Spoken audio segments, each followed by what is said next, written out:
Eduardo Barcesat y en un rato seguimos charlando porque aparece el nuevo dólar mañana, aparece. Bueno, notón con el doctor Barcesat. ¿Seguro te puedo tutear? ¿Seguro, Eduardo? Totalmente. Bueno, muchas gracias por venir. ¿Cómo Por estás? favor. Bien, ¿Todo muy bien? bien. Bien, gracias por estar, Eduardo. Bueno, arrancamos por algo muy...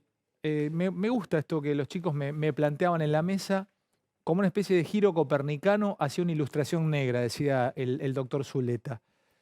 Hay también una especie de desconexión con los derechos humanos en todo el mundo, llámese, primero, a ver, arranquemos por esto. ¿Qué es un derecho humano? ¿A qué se le llama derecho humano? Yo diría formulaciones lingüístico-normativas promulgadas y reconocidas por los estados con normas de cierta sacralidad que tutelan necesidades humanas socialmente objetivadas que deben ser realizadas a través y con concurso de la estructura social. Eso es perfecto, es una definición que si yo te la presentara en un parcial, me pondrías o 9 o 10. Más bajada a tierra, ¿qué sería un derecho humano? Bueno, primero es perplejo porque todo el derecho es respecto de los humanos. ¿Por qué aparece ahora un emergente que se llama derechos humanos? Como si el derecho civil o el constitucional no fueran de los humanos. Bueno, y creo que la razón es que para que el ser humano recupere centralidad en el objeto del derecho, ¿no? ¿Por qué digo esto? Porque pienso que esto se ve muy claramente en el antiguo Código Civil de Vélez Sarsfield, que el orden jurídico es fundamentalmente un orden jurídico de tránsito patrimonial, donde las cosas prevalecen sobre el sujeto portador de las mismas, ¿no? Ujú. Está tan gráfico esto que creo que cuando se define al patrimonio como el conjunto de derechos y obligaciones, y el patrimonio son las cosas, y las Sí. cosas son cosas que portan valor, que el ser humano es una especie de acarreador de esos derechos que son las cosas. Y por lo tanto un orden jurídico cosificado que atiende fundamentalmente a las reglas de la producción capitalista y de la circulación Pero no de la tanto no producción. tanto en el humano. No tanto en lo humano están los derechos personales o personalísimos, ahora más acentuados en este código nuevo. Ahora, doctor, pregunta que te hago, ¿no? De las constituciones que has leído y has estudiado, Mm, ¿cuál es la más prohumana? Perdóname el neologismo, ¿no? Si vos tuvieses que comparar la nuestra con la Constitución de Estados Unidos, la Constitución de Francia, eh, ¿cómo estamos con la Constitución inglesa? ¿Tenemos una Constitución muy pro derechos humanos en Argentina? Bueno, la verdad que desde el punto de vista del catálogo normativo es de las más completas, porque la incorporación de los principales tratados internacionales de derechos humanos y el mecanismo, que es lo más ingenioso que tiene, de que cualquier tratado futuro que se apruebe con 2/3 de los votos de ambas cámaras del Congreso, de sus miembros, no de los presentes, de sus miembros, adquiere automáticamente jerarquía de cláusula constitucional, ¿no? Ahora, viene el tema y es bastante arduo. Bueno, ¿y cómo se compaginan los viejos derechos de la Constitución de 1853 con los nuevos derechos incorporados en el año 94? Y aquí hubo un intento, fallido por suerte, fallido, de Rodolfo Barra de decir que al ser complementarios estos nuevos derechos, eran subordinados a los de la primera parte del texto constitucional. Sí. Y con el diccionario en la mano tuvimos que explicarle, no querido, usted está equivocado.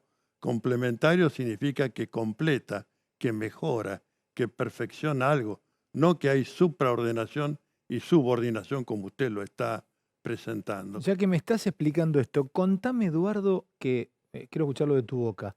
Cuando se dice los tres poderes actúan por separado, y parece que acá muchas veces se dice que el poder judicial actúa por encima o se entromete en cuestiones de ejecutivo, y casi nunca se habla del legislativo. El legislativo medio que se lo ningunea y se le dice que es una especie de escribanía para los gobiernos de turno. Te pregunto, ¿cómo dice la Constitución o cómo dice la ley que deben funcionar los poderes. A ver, Bueno, aclaremos que de los tres poderes estos, el primero que regula la Constitución es el poder legislativo, segundo el ejecutivo y tercero el judicial. para repetirme eso que me encanta. ¿Eso está escrito, es así? Es la Constitución, un texto de la Constitución. La parte orgánica comienza con el poder legislativo, sigue con el ejecutivo y concluye con el judicial y después normas sobre la relación con las provincias. Pero creo que la cláusula más importante que en este tema se incorporó en la reforma del año 94 es la cláusula de deber a la supremacía de la Constitución Nacional. Esa cláusula no solamente condena los golpes de Estado clásicos, también condena cuando algún poder con legitimidad de origen usurpa o apropia las facultades de los otros dos poderes, con lo que la Constitución vendría a dejar de regir en la misma medida. ¿Lo dice la Constitución?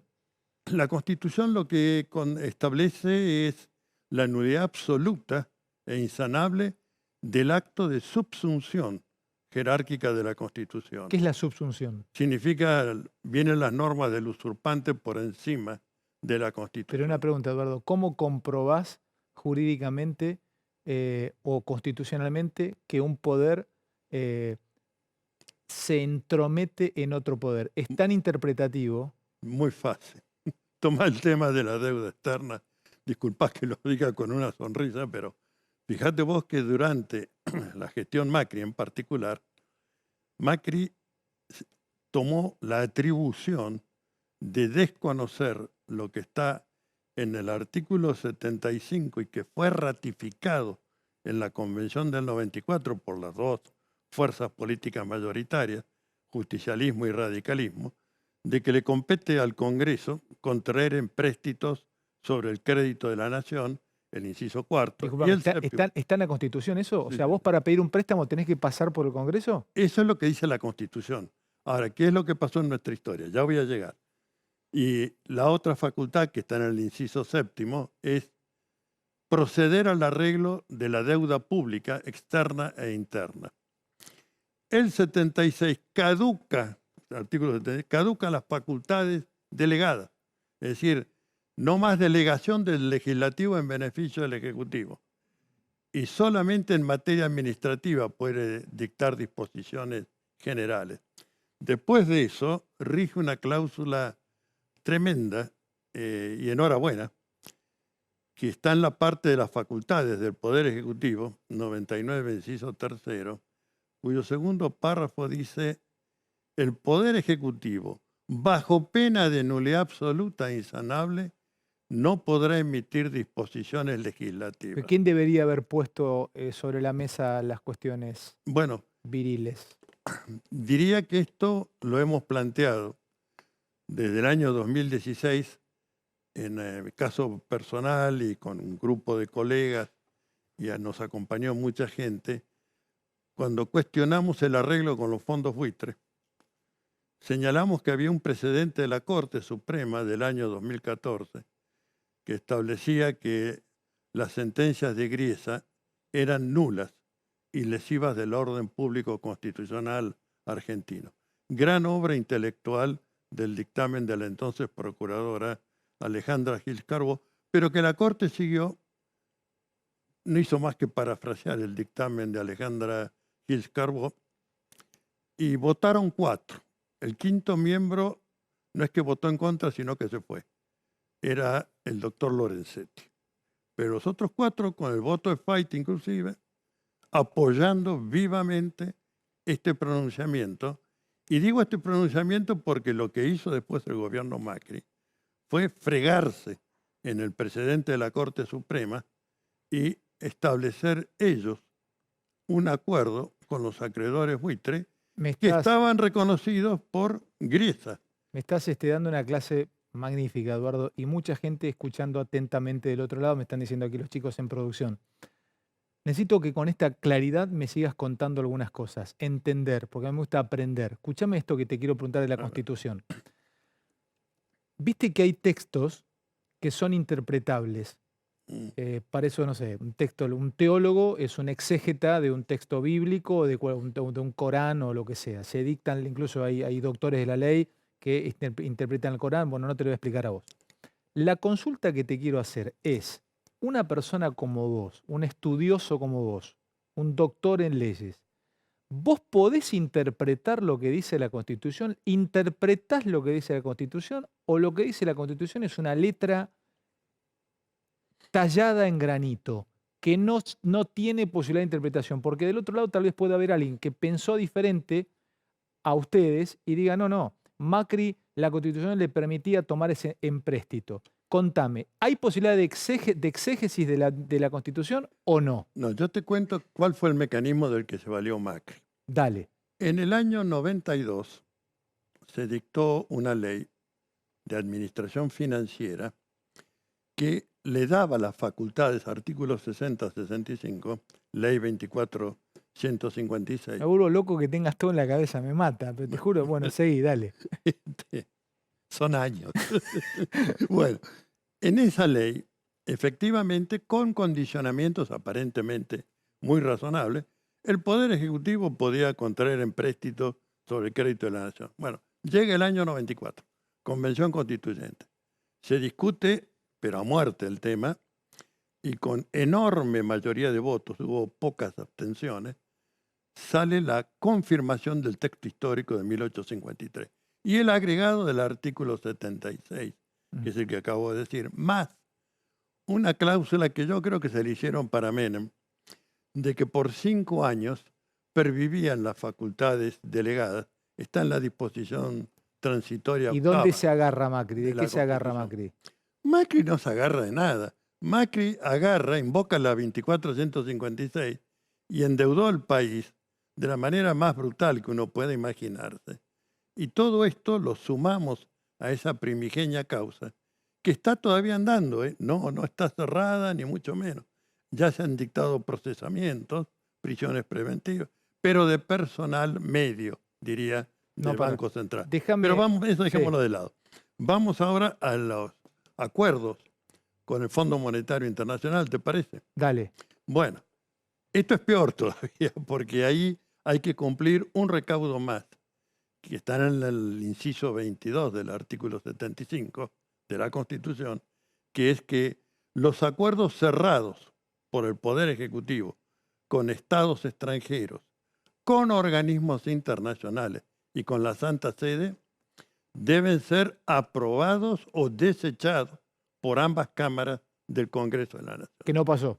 No pasó, ni antes ni después lo mandaron. Eduardo, déjame ir peloteándote con otras dudas. A ver, cosas de la primaria o de la secundaria. De la primaria, que nos quedaron a todos, porque este es un programa que ve mucha gente, muchos muy politizados, pero otros no tanto, que está bueno tenerte para...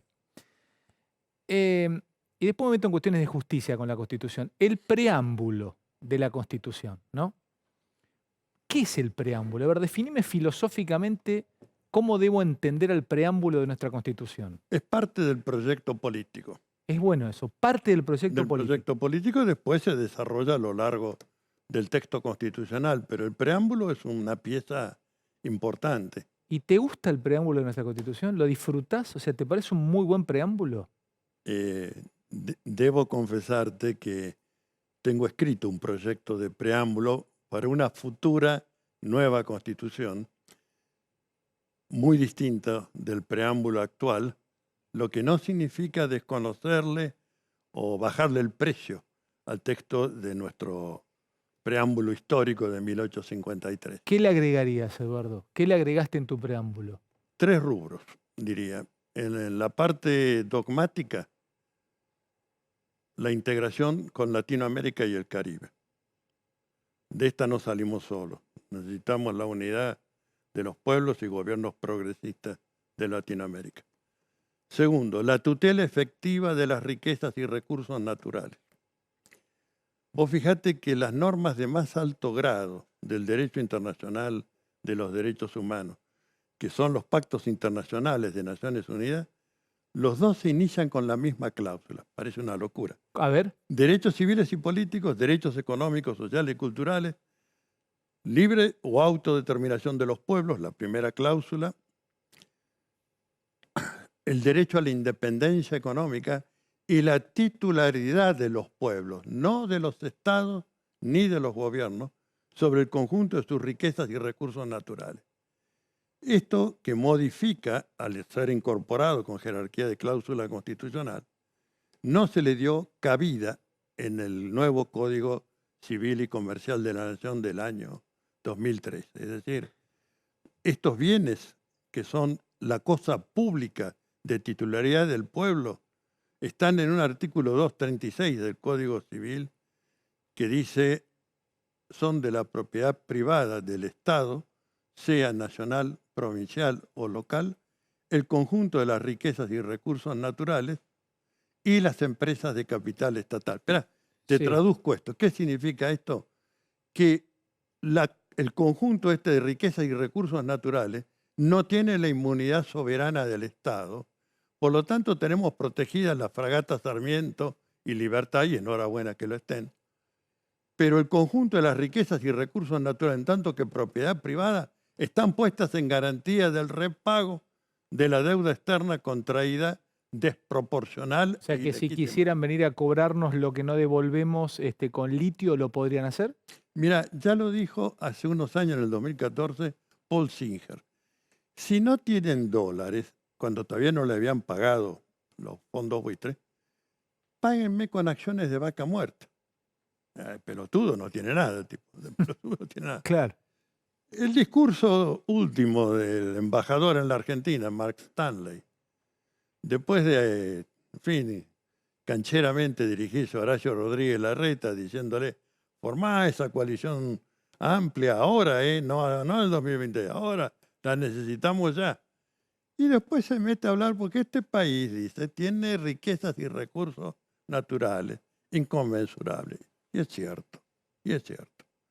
No solamente las reservas de hidrocarburos, los minerales estratégicos para el desarrollo científico-tecnológico, litio, sílice, tungsteno, las Agua. reservas de agua potable, las reservas más grandes de agua potable, y una belleza paisajística de la Gran Siete, que eso también. O sea, profesor Barcesat, de todo eso nos podría cuidar nuestra Constitución. La Constitución nos cuida, lo que no nos cuida son los gobiernos. Y digo esto con extremo dolor, ¿no? Porque yo he viajado casi por todas las provincias, invitándolos, convocándolos a dictar una ley tuitiva de las riquezas y recursos naturales, porque bien o mal, el artículo 124 de la Constitución dice que las provincias tienen el dominio originario de las riquezas y recursos en su territorio. Bueno, varias provincias inmediatamente me adoptaron este criterio legislativo. Hay otras que lo están estudiando. Doctor, ¿y cómo sería su preámbulo? ¿En qué momento te lo podrían, cómo sería para poner tu preámbulo? Me invitas al próximo programa y vengo con él y lo leo. Pero te pregunto, ¿cómo sería, cuál sería el trámite? Una nueva constitución, una convocatoria a reforma ¿Y constitucional. cuántos, te pregunto esto también, Perdón, pero me faltaba el tercer punto de los tres que yo decía. ¿cuál es el tercero? El tercero es la política de derechos humanos. ¿Por qué digo la política? Porque incorporar los catálogos es muy importante, muy importante. Se hizo en el 94. Pero eso hay que llevarlo a la realidad de la vida cotidiana. Es decir, es una obra de ingeniería social que hay que realizar para que esos derechos tengan efectividad, porque si el derecho no se realiza, si el derecho no es efectivo, no es derecho. Te pregunto esto, cambio la pregunta porque me quedan 2 minutos y te quiero agradecer que hayas venido.